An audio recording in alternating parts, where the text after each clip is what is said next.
everyone, welcome back to the channel. My name is Sharon, I'm an artist from BC, Canada. In this video, I'm going to talk about some of the platforms that I considered when I'm starting my newsletter and what I ultimately went with. Hopefully this video will give you some ideas on which platform to start on, especially coming from an artist point of view, and you can be well on your way to collecting your mailing list of patrons who support your artwork. Hopefully this information will give you more time to spend your artwork and less on research. So if you like this type of content, please consider sharing, and subscribing to this channel. It really does help a lot.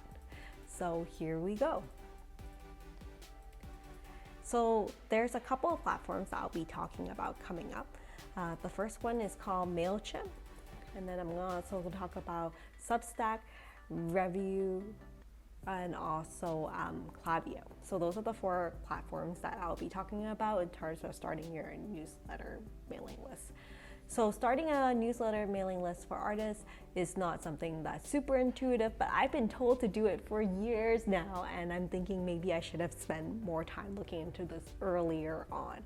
A lot of people talk about having to start a mailing list because if you were to show your artwork on Instagram or YouTube, you don't own that audience. Let's say a bot takes over your account, or someone steals your account, or YouTube or Instagram decide to shut down your account for whatever reason and you lose all contact. You have no way of accessing that audience that you've spent years and years growing. This can be very devastating, which I've heard and seen in a lot of artists that I follow. So this is why starting a newsletter is so important. So I know it's very awkward to ask people for their emails, but I think you're gonna be even more devastated at a later point if you lose contact with your audience and you just have no way of reaching them again. To start off, I will be going over the four platforms that I mentioned before. The first one is called Mailchimp. This is one that is very popular and I've heard a lot about, and people have used it for years because it's been around for so long. Frankly, I did try signing up. I did find there was a very steep learning curve. It was very hard to navigate, and plus once you get to a certain number of subscribers, you have to start paying for it. There are a lot of e-commerce integrated functions that I don't know how to fully operate, and from an artist point of view who's starting out with a mailing list, I think it's a little bit too much. So Mailchimp was a no for me after spending some time looking into it. The next thing I looked into is called Substack. Now Substack is a newsletter that is free until you decide to monetize it, in which case they charge you a 10% fee. At this point, I don't plan on monetizing my mailing list, so it's not something I'm considering. But I do like the idea that it has a free function. Now, Substack is aimed for journalists and writers to do essays, and it has a lot of supports and experts towards that area. It doesn't have as many integration. Let's say you want to integrate with other types of platforms that you have, let's say Twitter and Instagram. So as a result, I decided to move on from Substack because I do use multiple platforms and I want to be able to integrate those platforms with my newsletter and share information with my audience. So Substack is also a nay for me. So the third one I looked to is called Review. I hope I said that right. Review. So it's also free unless you decide to monetize your subscriber list, in which case they charge a 5% fee. And so it's cheaper than Substack. It does have many ways for you to integrate other types of platforms, including like your Instagram posts or your Twitter posts or your Pocket posts. You can kind of integrate all that in very easily.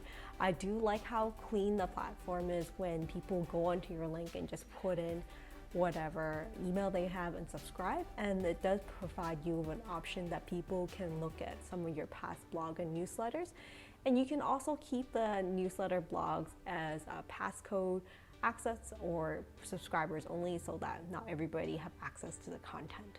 So I do really like that about Review, which is ultimately why, no surprise, I did go with Review for my newsletter. of choice, and it was really easy to navigate compared to Mailchimp when I started using it. So I really loved it. So that's Review. Now the last one I mentioned was a